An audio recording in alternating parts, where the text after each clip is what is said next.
please. Nee. Did you watch this? Let me see. It's an exciting time for CSGO. 1 day ago. Counter-Strike as you've never seen it before. www. Oh, no. Chat, I watched this off-stream. I don't think I watched it all, though. I think I stopped over here. Do we watch it? Yeah, fuck it, we do. This is sick. This is sick. I only watched the beginning, though. Fuck, I should stop watching stuff off-stream, bro. I got bored, though. I got full ADHD yesterday. I think I switched to XQC, like, midway through. It's an exciting time for CSGO, and the thing that everybody's talking about right now has to be this post, in which Arcanum CSGO converted rubbish-looking Source 1 maps into near photorealistic versions of themselves using AI-generated trickery. This is what our favourite game could look like if the game received, like, an Unreal 5 overhaul or something. But until then, we'll have to make do with these images. And to make several thousand of our own. So we got this image of Overpass. The process was literally to feed the AI algorithm this picture, then he chose a model trained on realistic looking images, and then he fed it this text. He adjusted a load of sliders to tell it how much of each he wanted, and from that, the magical black box that is AI did unimaginable stuff to it that we can't even comprehend. And that's about this result. Oh, this looks so pleasing, Chad. And it's CSGO. I kind of want this as my background. PC background, all the different maps. This, believe it or not, is the middle of Inferno, with this church tower getting transformed into a beautiful but completely stupid looking rock column. At first glance, you may struggle to recognise this, as not only the theme but also the Mirage.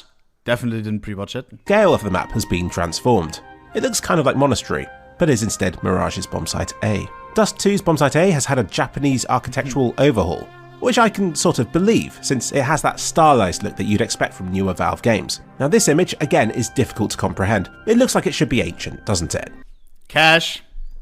I'm giving you a few seconds, because once you know what it is, don't need a few easy. seconds. Yep, it's Cash in Jungle. I know my maps. What can I say? Theme. And how about that? It's taken me this long to... Dust... Mirage? No, nuke. To realise that there are 2 maps based around nuclear power plants. I'm a big fan of photorealism. One of my favourite I love maps. seeing what Counter-Strike maps could look like if they were real. At this point, these images likely look better than Source 2 would anyway. But they don't all have to be photorealistic, as shown in this example, which puts a rather cyberpunkish feel into Vertigo. Nice. You might think this video only exists because I'm an AI addict, and you'd be right, but there are some real, genuine use cases for doing this kind of stuff. It isn't all just mindless fun.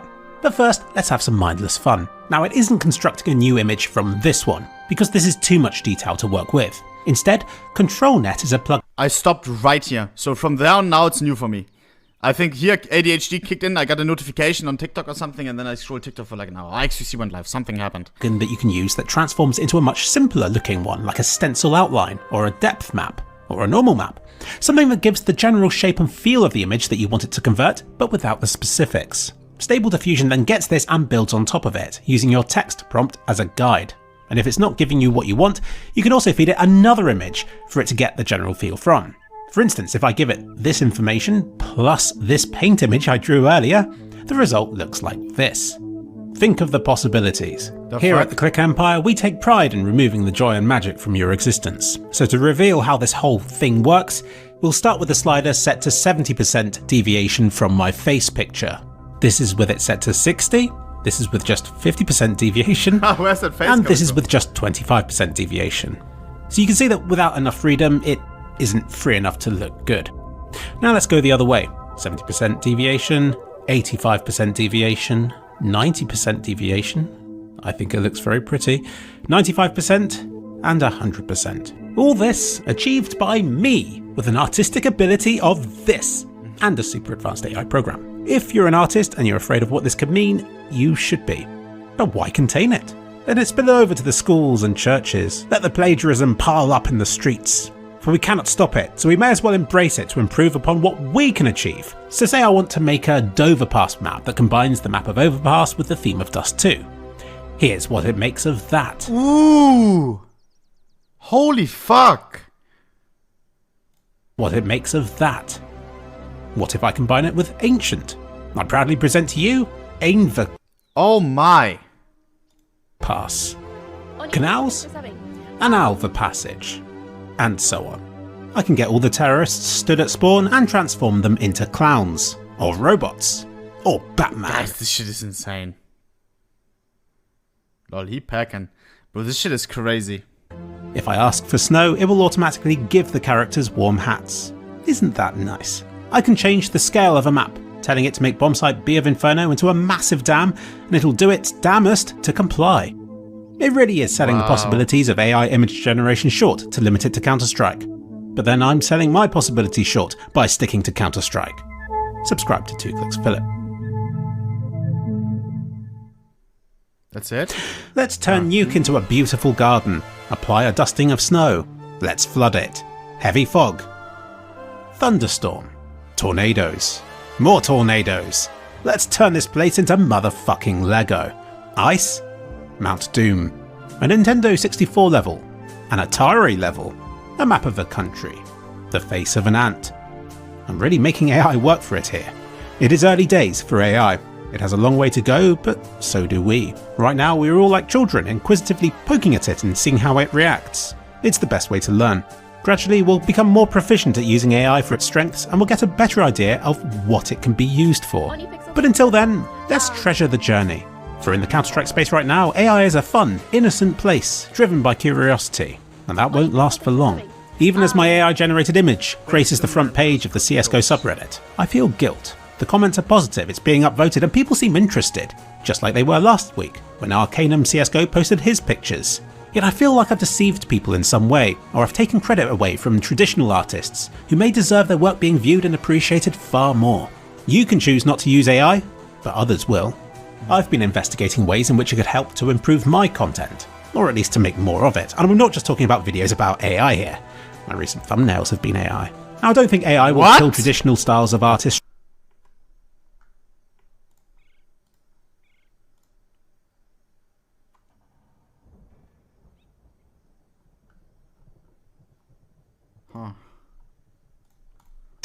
But I do think it will change how most stuff is made, and it's going to make better art more accessible to all, for better or for worse. I will say, from creating the images you've seen in this video, it isn't fast. Per second of footage, this has been one of the slowest videos I've ever made. Not only because I've become repeatedly sidetracked by silly experiments, but also because of the time it takes to generate the images and to find the correct inputs to achieve what I want. It took me about an hour just to get it to draw tornadoes into that jungle scene from earlier. Because it really didn't want to. Chat, when it goes, like, once it's available, right now, all it's doing is a 2D image and then changing those things, you know?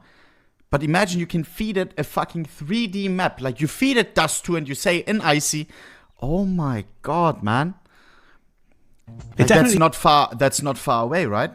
It wants to draw some things more than it does others. Sure, the AI imagery is impressive, but I've been just as impressed by the depth buffer being able to figure out a 3D view from the images that I fed it.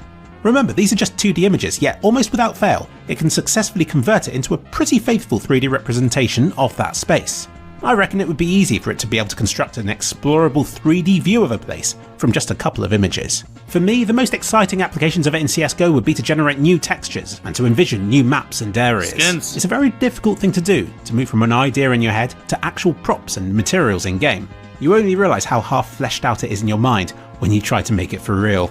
But the sheer speed and imagination these AI-generated images possess is inspiring, and we no longer have to imagine what a place would look like in real life, or in Source 2, or if it were made in Crysis, because within just a few clicks and just a matter of seconds, we can generate an image. I really think I'm underselling how big an impact AI is going to have on our lives, but you only have to look back at the video I made on this channel last year to see how far it's come already, and how quickly it's still progressing. LOL! What the fuck? Last year! What is this bullshit? Oh my god. Now I'd like to talk about something that I still can't get my head around, and that's how much this AI knows from so little. Nobody I know seems to be impressed with this, but I guess I remember the days of Compton's and Encyclopedia Britannica, when you could have a thing like Wikipedia but on a CD, and those things were always so limited because they weren't connected to the internet, and so were restricted to whatever the makers had remembered to put on that CD. And in a way, these AI models are similar to that, since they're condensed down to a single, pre-made file that's only several gigabytes in size. Imagine trying to remember the world with just a few gigabytes of data. This isn't stored as words or as pictures, but as weird, trained data that no human has written and likely no human will ever understand. It hasn't been deliberately trained to know everything it has, yet it's absorbed enough knowledge to understand this planet in broad strokes. It contains literal things, but also abstract concepts. Movies from decades ago and depictions of human emotions. It knows that ice is shiny, but also how to keep the shadows being cast in the correct position relative to the sun in different parts of the image, and how to light a transparent material such as ice from nothing more than an approximated depth map from a video game screenshot. It knows that jungles have trees and canopies, and different materials in different spots, and it gets it right enough to trigger that bit in our brain that says it's right, at least until we take the extra time to investigate more closely and to try and find mistakes. I ask for Bible and it gives me a book, religion gives me symbols, and sin gives me naked ladies. Whoa! It's showing the human constructs of the world. Yes, it's biased, yes, it's trained on pre-existing data, but it's all the more useful because of it. AI is controversial because it can replicate and plagiarize artists' work, which means that of the 2 billion bytes of information this model has available, it doesn't just remember an artist's name, but enough about that person to imitate their artistic style. I'm not saying it should do this, I just can't even comprehend how it can, in addition to everything else it does. It works in a way that I'm not used to computers working. Asking for Counter-Strike draws a video game that looks like Counter-Strike, and it even has a good stab at nonsense prompts like Snosbury. When I fed this image of Overpass into it and asked for Toronto, it replaced the Berlin Tower with the CN Tower in the background, and I thought, that's smart. It's made a leap and applied a specific building from Toronto over something that looks vaguely like it in this Counter-Strike map from nothing more than a blobby shape in a particular spot of a screenshot from a video game. I asked for Berlin and it gave me another tower, but this one looks a lot more like the one in Berlin than the one in Toronto. So it gets the broad strokes across a very wide number of requests. Chad, and you already know, like, if this was, the Dolly screenshot, that was 1 year ago. Again, like, in 1 year from now, we will look at this and be like, what the fuck? Oh my god, man. Nar. Sort of looks like Plymouth, by the sea. But it plays it safe, and it also shows a Plymouth car. So I went smaller still. I asked for a picture of Penryn, which is a small village in Cornwall with a population of about 7,000. I think Rising Storm was developed there. Just with that prompt saying photo of Penryn, it generated a small English village by a river. It looks like a lot of places, but the fact it still knows that Penryn is a place that looks like an English village by a river just blows me away. This model isn't just 2 gigabytes of places, it's 2 gigabytes for everything. I asked for Dalek and it gives me Dalek. I asked for Age of Empires and it gives me an isometric game that looks like Age of Empires. So I asked for the Source 2 release date, but that's something that even AI doesn't know. Bro, things are moving so quickly, chat. Wow. Who's scared in the chat? Do you have a job that can be taken over by AI? So, aka, you will be jobless in very, very soon, a very short amount of time. It is what it is. I should be scared, no? AI streamers? Monka W? No? Okay, good. I'm a mod. Bro, that's the easiest shit to replace by AI. Are you crazy? Nightbot, Abum. Mr. Sir Daddy,